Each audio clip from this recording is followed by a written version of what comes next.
alung sukle sale ja ba bangla na ma hingi da bodda ba salungi do di video ko alung su tung ma prebu je sona ga mi ta rai kai bare akenu ga alung su tung ma tabu ga mi এতে ওই সশস্ত্র গোষ্ঠীর অর্থ প্রবাহ বন্ধ হবে, পরিবেশ রক্ষা হবে। আমি পাহাড়ের মানুষ, কিন্তু মনে প্রাণে বাংলাদেশী। আমি বিশ্বাস করি আমার মতো অধিকাংশ পাহাড়িদের মনের কথাও তাই। আমরা শান্তি চাই, ন্যায়, আস্থা ও সমমর্যাদার ভিত্তিতে। আমি নির্দ্বিধায় বলবো, পাহাড়িদের কারো কোনো খায়েশ নাই জুম্মল্যান্ড প্রতিষ্ঠা করার। শান্তি আনতে হলে এখন পাহাড়ি, আদি বাঙালি ও সেটলার সবাইকে একসাথে এই সেমিনারে কথা বলার জন্য সুযোগ দেওয়ার জন্য আমি আয়োজকদেরকে আন্তরিক ধন্যবাদ জানাচ্ছি। এখানে আমার অগ্রজরা বসে আছেন, এটা দেখে আমার গলা শুকিয়ে যাচ্ছে। তারা সবাই ছিলেন আমার শিক্ষক, আমার মেন্টরস। হাওয়ার আমি আমার কথা বলবো এবং আমি যেটা সত্য মনে করি সেটাই বলবো, আমি নির্ভয়ে বলবো, এতে আপনারা কেউ মনে কষ্ট পাবেন না। পাহাড়ের কথা বলতে গেলে আমার দুটো সত্তা কাজ করে। একটা সত্তা হলো আমি একজন পারিবারিক সূত্রে মারমা, আমি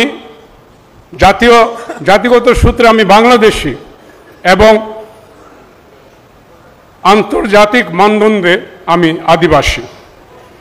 দ্বিতীয়ত আমি একজন অবসরপ্রাপ্ত সেনা অফিসার। আমার পরিবারের 3 জন আমরা সেনা অফিসার ছিলাম।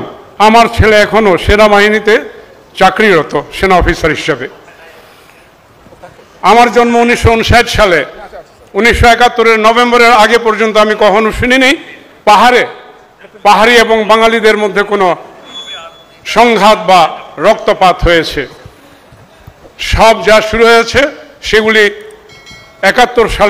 1971 সালের নভেম্বরের পরে।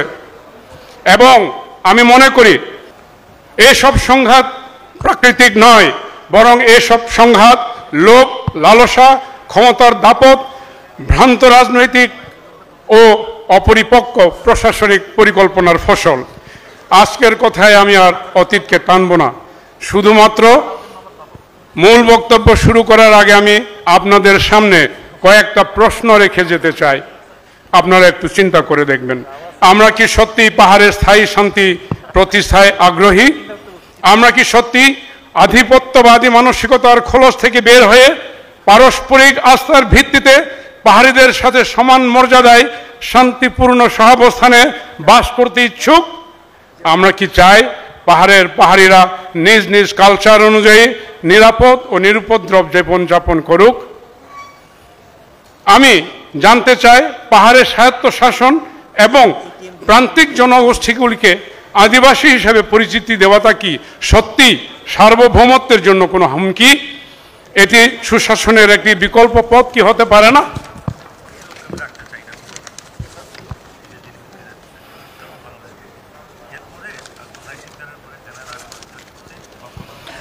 ব্যক্তির স্বার্থে দেশের ক্ষতি বা দেশের বিরুদ্ধে দালালি কি কেবল পাহাড়ি জনগোষ্ঠীরাই করে?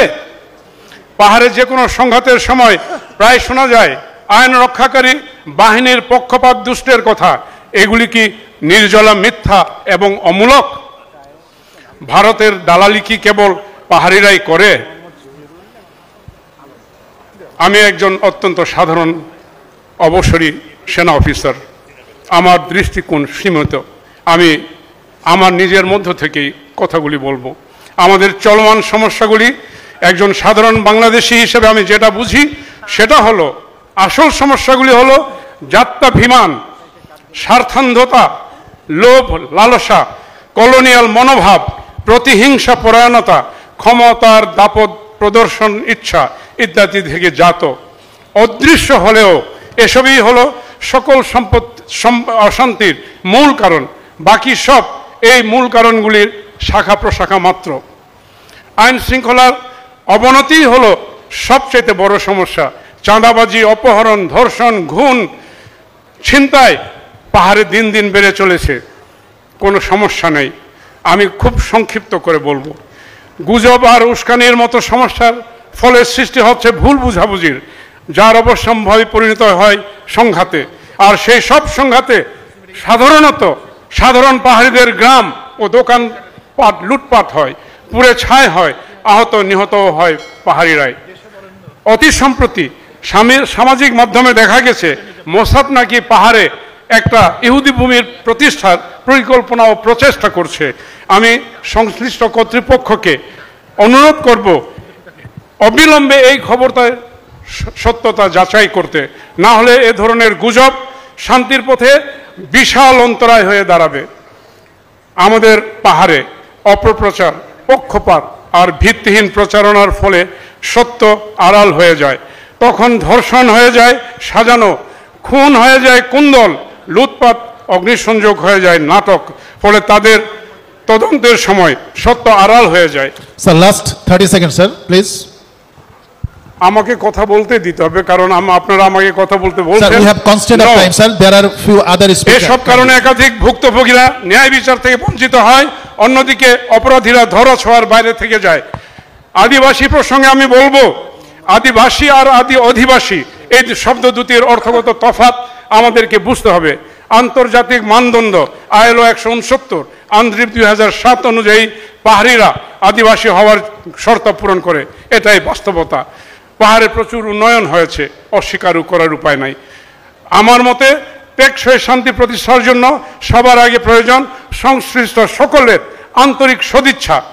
এর মধ্যে আসে ভূমির অধিকার, সামাজিক মর্যাদা, আইন শৃঙ্খলা পরিস্থিতির উন্নয়ন, চাঁদাবাজির উৎস বন্ধ করা, অমূলক গুজব ছড়ানো ও উস্কানি, এই সমস্ত উস্কানিদাতাদের চিহ্নিত করে তাদের গতিবিধির উপরে সার্বক্ষণিক নজরদারির ব্যবস্থা করতে হবে, যাতে ধরা পড়ার সাথে সাথে তাদের বিরুদ্ধে তাৎক্ষণিক কঠোর ব্যবস্থা গ্রহণের মাধ্যমে যথাযথ শাস্তি নিশ্চিত করা যায়। ধন্যবাদ। 1 মিনিট। ব্যক্তি স্বার্থে দেশের জাস্ট লাস্ট মিনিট। আমার একটা বিশেষ প্রস্তাব আছে, পাহাড় থেকে অন্তত আগামী 5 থেকে 10 বছর সব ধরনের কাঠ, বাঁশ, বালু, পাথর আহরণ বন্ধ করা। এতে ওই সশস্ত্র গোষ্ঠীর অর্থপ্রবাহ বন্ধ হবে, পরিবেশও রক্ষা হবে। আমি পাহাড়ের মানুষ, কিন্তু মনে প্রাণে বাংলাদেশি। আমি বিশ্বাস করি আমার মতো অধিকাংশ পাহাড়িদের মনের কথাও তাই। আমরা শান্তি চাই, ন্যায়, আস্থা ও সমমর্যাদার ভিত্তিতে। আমি নির্দ্বিধায় বলবো, পাহাড়িদের কারো কোনো খায়েশ নাই জুম্মল্যান্ড প্রতিষ্ঠা করার। শান্তি আনতে হলে এখন পাহাড়ি, আদি বাঙালি ও সেটলার সবাইকে একসাথে একযোগে কাজ করতে হবে। যাত্রাভিমান বা আধিপত্যবাদী মানসিকতা নিয়ে কখনো শান্তি আসবে না। 50 বছরের অভিজ্ঞতায় এত স্পষ্ট যে বন্দুকের নল দিয়ে শান্তি বের হয় না, হবেও না কোনোদিন। কেবল সম্প্রীতি, সমঝোতা ও পারস্পরিক আস্থার সাথে সংলাপের মাধ্যমেই শান্তি আসবে। আমাদেরকে প্রমাণ করতে হবে বৈচিত্র্যের মধ্যে ঐক্য নিহিত। এখন আমি ছোট্ট একটা 4 লাইনের কবিতা বলে আমার স্বরচিত শেষ করব। আর সংঘাত, আর নয় সংঘাত, সময় এসেছে এবার নষ্ট অতীতকে ছুঁড়ে ফেলার। ঘাত প্রতিঘাত, রেষারেষি, হানাহানি, রক্তপাত দেখিতে চায় না আর। শান্তি চায় মর্যাদার সাথে, মিথ্যা ও গুজবহীন প্রাঞ্জল সত্যের মতো। ন্যায় আর মানবতার আলোয় মুছে যাক অশান্তির গ্লানি। সবাইকে ধৈর্য ধরে আমার কথাগুলি শোনার জন্য আন্তরিক ধন্যবাদ।